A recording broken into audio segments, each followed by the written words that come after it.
بسم اللہ الرحمن الرحیم۔ السلام علیکم محترم ناظرین، سرزمین عرب کی سب سے باوقار اور امیر خاتون آرام فرما رہی تھی۔ ہوا میں ایک روح پرور نظارہ دیکھتی ہیں کہ آسمان سے آفتاب ان کے گھر کے آنگن میں اتر آیا ہے۔ اس کے نور سے گھر روشن ہے۔ روشنی اور نور اتنا زیادہ ہوتا ہے، مکہ مکرمہ کا کوئی گھر ایسا نہ تھا جو اس نور کی روشنی سے روشن نہ ہوا ہو۔ اس خوبصورت حباب سے وہ جب بیدار ہوتی ہیں تو خوشگوار حیرت میں مبتلا ہوتی ہیں کہ بہت اچھا اور عجیب و غریب حباب تھا۔ انہوں نے اپنے طور پر اس حباب کی تعبیر نکالنے کی بہت کوشش کی، مگر وہ کوئی بھی نتیجہ نہ نکال سکی۔ پھر انہیں اپنے چچا زاد بھائی نوفل بن ورقہ کا خیال آیا، جو اس دور کا مشہور عالم تھا۔ اپنے حباب کی تعبیر کے سلسلے میں آپ اپنے اس چچا زاد عالم فاضل شخص کے پاس گئیں اور اپنا حباب سنایا۔ ورقہ بن نوفل نے توجہ سے حباب سنا تو اس کا چہرہ خوشی سے روشن ہو گیا۔ وہ بولا، یہ بہت ہی مبارک حباب ہے، اور کہا، تم آخری نبی آخر الزماں سے شادی کرو گی۔ معزز خاتون کو بالکل یقین نہ آیا کہ کیا آخری نبی مجھے اپنی زوجیت میں لے لیں گے۔ انہوں نے پوچھا، ان کا ظہور کب ہوگا؟ تو ورقہ بولا، آسمانی کتب کے مطابق آخری نبی کے ظہور کا زمانہ یہی ہے۔ حباب کی تعبیر سن کر آپ واپس آ گئیں۔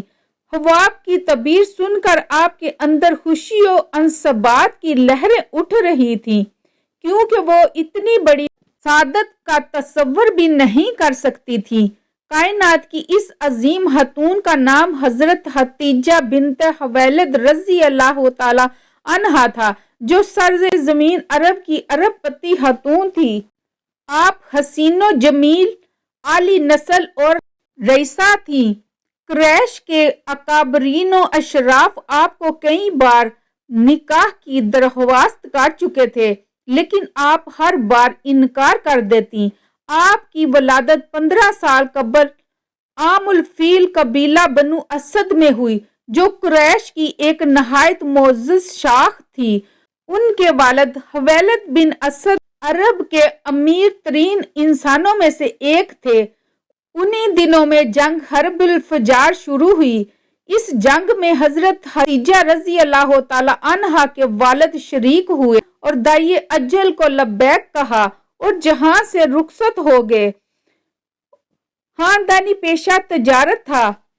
باپ کے مرنے کے بعد حضرت خدیجہ رضی اللہ تعالی عنہا نے کاروبار میں دلچسپی لینی شروع کر دی۔ ان دنوں حضرت محمد بن عبداللہ صلی اللہ علیہ وآلہ وسلم کے پاکیزہ اخلاق کی گواہی مکہ کی ہر گلی و کوچہ دے رہا تھا۔ آپ صلی اللہ علیہ وآلہ وسلم کو امین کے لقب سے پکارا جاتا۔ حضرت خدیجہ رضی اللہ تعالی عنہا کی عقیدت نواز نگاہیں بھی کسی ایسے ہی اعلیٰ فرد مقدس کی جستجو میں تھیں۔ بسط ادب سامان تجارت ملک شام لے جانے کے لیے درخواست کی۔ آپ صلی اللہ علیہ وآلہ وسلم کے چچا ابو طالب کے ذریعے معاملہ طے پا گیا۔ حضرت خدیجہ رضی اللہ تعالی عنہا کا غلام میسرہ بھی ساتھ تھا۔ اس تجارت سے پہلے کی نسبت دگنا منافع ہوا۔ واپسی پر غلام میسرہ کے کہنے پر نبی کریم صلی اللہ علیہ وآلہ وسلم حضرت خدیجہ کو ملنے گئے تاکہ نفع کے بارے میں بتا سکیں۔ ظہر کا وقت تھا۔ حضرت خدیجہ رضی اللہ تعالی عنہا دوسری عورتوں کے ہمراہ بالا خانے میں بیٹھی تھیں۔ دیکھا کہ حضرت محمد بن عبداللہ صلی اللہ علیہ وآلہ وسلم اپنے اونٹ پر تشریف لا رہے ہیں اور 2 فرشتے ادھر ادھر سایہ کیے ہوئے ہیں۔ یہ مسحور کن منظر دیکھ کر حضرت خدیجہ رضی اللہ تعالی عنہا حیران رہ گئیں۔ آپ کی ساتھی عورتیں بھی حیران تھیں کہ اس چلچلاتی دھوپ میں سوائے آپ صلی اللہ علیہ وآلہ وسلم کے اوپر سایہ کیے اور کہیں نہیں تھا۔ جب آپ صلی اللہ علیہ وآلہ وسلم آئے تو حضرت خدیجہ رضی اللہ تعالی عنہا نے دروازے پر استقبال کیا اور خوش آمدید کہا تو نبی کریم صلی اللہ علیہ وآلہ وسلم نے سفر شام اور تجارتی منافع سے متعلق گفتگو کی۔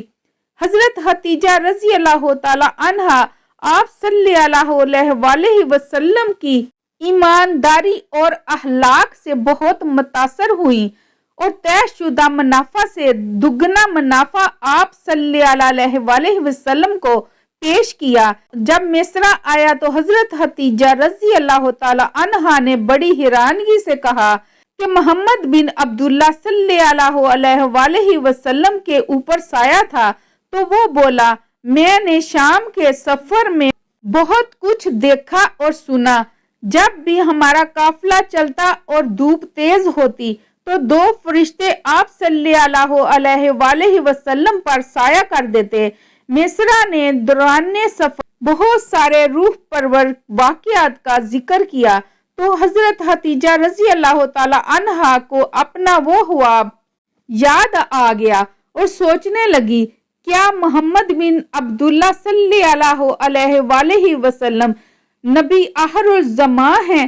پھر حضرت خدیجہ رضی اللہ تعالی عنہا نے اپنی سہیلی نفیسہ کے ذریعے آپ صلی اللہ علیہ وآلہ وسلم کو شادی کا پیغام بھیجا اور پھر آپ صلی اللہ علیہ وآلہ وسلم کی ایما پا کر اکابرین خاندان کی موجودگی میں آپ صلی اللہ علیہ وآلہ وسلم سے نکاح ہو گیا اور اپنا سارا مال نبی کریم صلی اللہ علیہ وآلہ وسلم کے قدموں میں ڈال دیا کہ آپ صلی اللہ علیہ وآلہ وسلم جس طرح چاہیں استعمال فرمائیں۔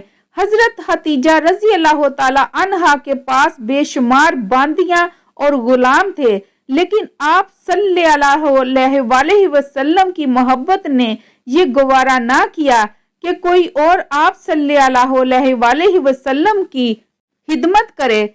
اس سعادت کو وہ خود سمیٹنا چاہتی تھی۔